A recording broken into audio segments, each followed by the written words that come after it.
Hello friends, welcome back to my channel. চলে এসেছি নতুন একটা ভিডিও নিয়ে। আর আজকে দিদি, আমি আর আমাদের সাথে আর একটা আছে আমার দিদির মেয়ে, আমরা তিনজনা মিলে যাচ্ছি আজকে। তো কী করতে যাচ্ছি সেটা এখন আমি বলবো না, পুরো ব্লগটা দেখলে হয়তো তোমরা বুঝতেই পারবে যে আমরা কোথায় যাচ্ছি আর কি করতে যাচ্ছি। শুধু এইটুকুই বলছি, আমরা যাচ্ছি হালিশহর।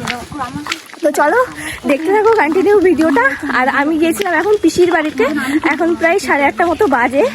আমরা সকালেই বেরোনোর কথা ছিল কিন্তু পারিনি, এত বৃষ্টি হচ্ছিল, চারিপাশে দেখো জল কাদা হয়ে পুরো ভরে গেছে, তাই অনেকটাই লেট হয়ে গেল।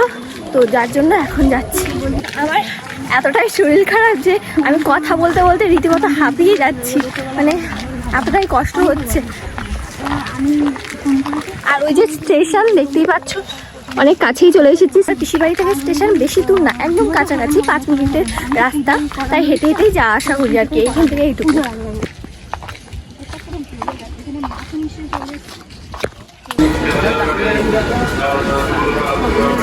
এখন আমরা চলে এসেছি হালিশহর স্টেশনে। আর এসেই আমাদের সবারই খুবই খিদে লেগে গিয়েছিল, যেহেতু অনেক সকালে বেরিয়েছিলাম কিছু না খেয়ে। আর আমরা হালিশহরেই প্রথম আসলাম, যার কারণে এসে সবকিছু গুলিয়ে ফেলেছিলাম, ঠিকঠাক করে কিছুই চিনতে পারছিলাম না। খোঁজাখুঁজির পর, অনেক কিছুর পর, এত রোদ্দুরের মধ্যে ঘুরে টুরে আমরা ফাইনালি চলে এসেছি পুনামদির বাড়ি। এই যে কি যে শরীর খারাপ লাগছে, কি যে গরম লাগছে, কি বলবো। আর আমাদের আসতে বলেছিল 9:30, যেহেতু বৃষ্টি হচ্ছিল, যার কারণে আমাদের আস্তে আস্তে অনেকটাই লেট হয়ে গিয়েছিল। এসে দেখছি অনেকেই চলে এসেছে। তারপর তাড়াতাড়ি করে আমাদের হেয়ার ওয়াশ করিয়ে দিয়ে মাথায় ক্রিম লাগিয়ে কিছুক্ষণ বসে থাকতে বললো। তো ধুয়ে চলে যাওয়া হবে। ফোন তুই ভাঙ বলছে,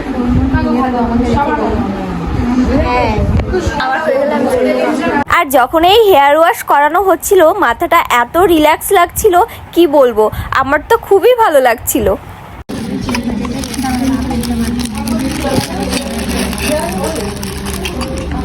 এরকম হয়নি, আমাদের তো অনেকটাই হয়ে গেছে, চুলটা শোকাচ্ছে। আর এদিকে দেখো, আমার দিদি তাড়াহুড়োর জন্য চামচ আনতেই ভুলে গিয়েছিল, যার কারণে আমরা সবাই মিলে হাত দিয়ে খেলাম। আর এখানে আসার পর অনেক নতুন নতুন ফ্রেন্ড হয়ে গিয়েছিল আমাদের। তারপর আমরা সবাই মিলে বসে বসে গল্প করছিলাম, যেহেতু আমাদের সময় কাটছিল না। তো চলো, আমার মানে কিছুটা হয়েছে, এখনো পুরোটা হয়নি, এখনো প্রোটিনটাই পড়েনি, এখনো প্রোটিনটাই ওর পড়ে। আমি দেখাচ্ছি তো চুলটা কেমন, তো তোমরা একটু দেখে নাও যে কেমন হয়েছে। হাফ লুক, হ্যাঁ কেমন হয়েছে দেখে নাও। আর হ্যাঁ, এটা কিন্তু আমার ফাইনাল রেজাল্ট না, এখনো অনেকগুলো স্টেপ বাকি আছে, আমি তোমাদেরকে কিছুটা দেখাচ্ছি। তোমরা কিন্তু অবশ্যই কমেন্ট করে জানিও যে আমাকে কেমন লাগছে এই লুকটাতে। এই যে আমার এখনো পুরোপুরি কমপ্লিট হয়নি, আমার চুল এইভাবে থাকাটা মানে অভ্যস্ত না আর কি, কিন্তু তাও মানে থাকছি। এখানে এরকম করতে পারছি না, এরকম থাকতে হবে। যেখানে আমি গরমের মধ্যে মানে আমার একটা চুল গায়ে আসলে মানে মুখে ঢুকে লাগলে আমার অসহ্য লাগে, আমি চুলটা খোপা করে দিই। আর সেখানে আমি এখন এইভাবে রয়েছি, আর এইভাবে থাকতে হবে এখন। ঠিক আছে, করেছি, একটু স্পর্শ করতে হবে। রিয়া ম্যাডাম ওই যে করছে ওখানে, রিয়া আমার পরে ওর লাইন ছিল, তাই আর কি। ঠিক আছে, পড়া করছে। আর দেখো দিদির চুলের ফাইনাল রেজাল্টটা কত সুন্দর এসেছে।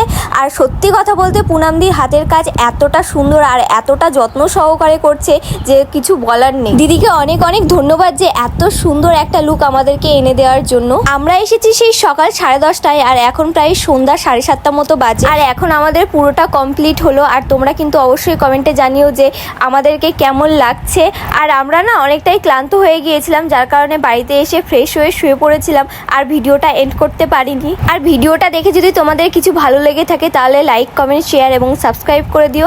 আর আজকের মতো টাটা, দেখা হচ্ছে নেক্সট ভিডিওতে।